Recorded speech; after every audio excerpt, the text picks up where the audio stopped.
Pierre Welz, bonjour. Bonjour. Vous êtes ancien président-directeur général de l'établissement public Paris-Saclay. Il y a une notion qui vous tient à cœur, c'est celle de révolution hyper-industrielle. Est-ce que vous pouvez nous la décrire brièvement? En un mot, hyper-industriel, ça s'oppose à post-industriel.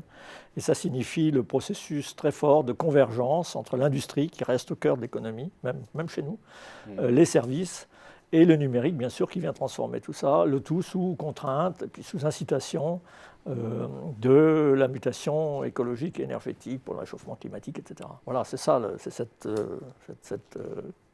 nouvelle combinaison de choses qu'on avait tendance à séparer. Et dans cette combinaison, vous dites que ce sont les métropoles, pardonnez-moi, qui ont un effet d'entraînement et donc il faut miser sur ces métropoles qui doivent être au cœur de cette révolution hyper-industrielle. Oui, l'explication de la poussée des métropoles dont on a parlé la dernière fois, elle tient au fait qu'il y a une affinité très profonde entre ce nouveau contexte économique et la métropole. C'est d'ailleurs pas seulement un contexte économique, c'est aussi un changement social, puisque comme dans toutes les grandes périodes de changement, ça a été le cas des 30 Glorieuses, il y a à la fois des mutations du système productif au sens large, et puis des transformations aussi des modes de vie, des comportements. Alors on pourrait résumer les choses autour de trois mots-clés, il y en aurait d'autres, mais prenons ceci. Premier mot-clé, la fluidité.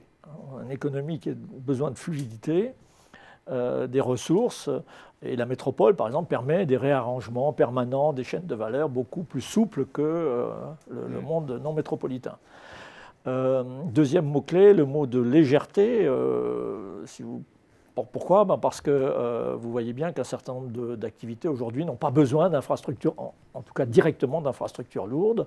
Le cloud, par exemple, la puissance informatique du cloud fait que vous pouvez avoir des outils très mobiles, très nomades. Alors fluidité, légèreté. Légèreté, et troisième mot-clé, collaboratif, évidemment, puisque bien sûr ce qu'on appelle aussi l'économie du partage permet des économies de ressources, de temps, de capital. Alors qu'est-ce que ça implique en termes d'investissement collectif? Comment faire en sorte que cette révolution hyper-industrielle soit accompagnée au mieux? Alors, je pense que, évidemment, ça oriente, il faut que ça oriente le choix des investissements. Il ne s'agit pas de faire du béton ou de faire des tunnels pour le plaisir de faire du béton, des tunnels, certainement pas. Je ferai deux remarques. La première, c'est qu'il faut investir pour la ville de demain et pas pour la ville d'hier, ou même la ville d'aujourd'hui, qui est la ville d'hier prolongée. Par exemple, les produits immobiliers aujourd'hui sont extrêmement spécialisés, avec des opérateurs qui sont eux-mêmes très spécialisés. Vous avez le bureau, l'usine, l'entrepôt, etc. Alors tout ça va un peu se mélanger, et à mon avis, ça n'anticipe pas le mouvement de déspécialisation qui est inscrit dans le fonctionnement des villes et dans les modes de vie. Ensuite, l'ampleur des investissements. Quand je parle de légèreté, de fluidité, ça fonctionne parce qu'il y a en amont, en arrière ou au-dessus des investissements extrêmement lourds. Reprenez le cas du numérique. L'écosystème d'activité qui est lié au smartphone aujourd'hui fonctionne parce qu'il y a les investissements extrêmement lourds dans les numériques, serveurs, etc. les fermes de serveurs, etc. On sait bien que c'est une activité très capitalistique. De même pour la fluidité des personnes, je pense qu'on a encore besoin aujourd'hui d'investissements assez classiques qui permettent dans la mobilité. Dans la mobilité. On ne réglera pas tout non plus avec les smartphones. C'est l'esprit des nouvelles lignes de métro dans le cadre du Grand Paris. Alors dans le cadre du Grand Paris, on a cet investissement d'une trentaine de milliards qui est très décrié en France mais très admiré à l'étranger.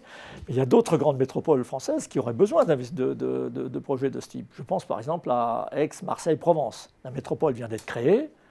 Le marché, elle est à la bonne échelle pour une fois. Alors le marché du travail, il est bien à cette échelle-là, mais les infrastructures ne sont pas là. Et donc, à mon avis, il est urgent d'avoir un grand plan de développement des transports collectifs sur Aix, Marseille, Provence.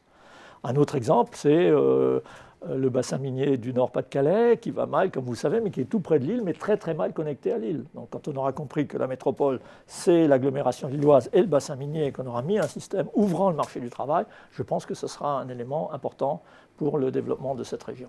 Eh bien, merci beaucoup Pierre Welz pour cet éclairage sur ces investissements qui doivent accompagner ce que vous appelez la révolution hyper-industrielle. Merci beaucoup. Merci à vous.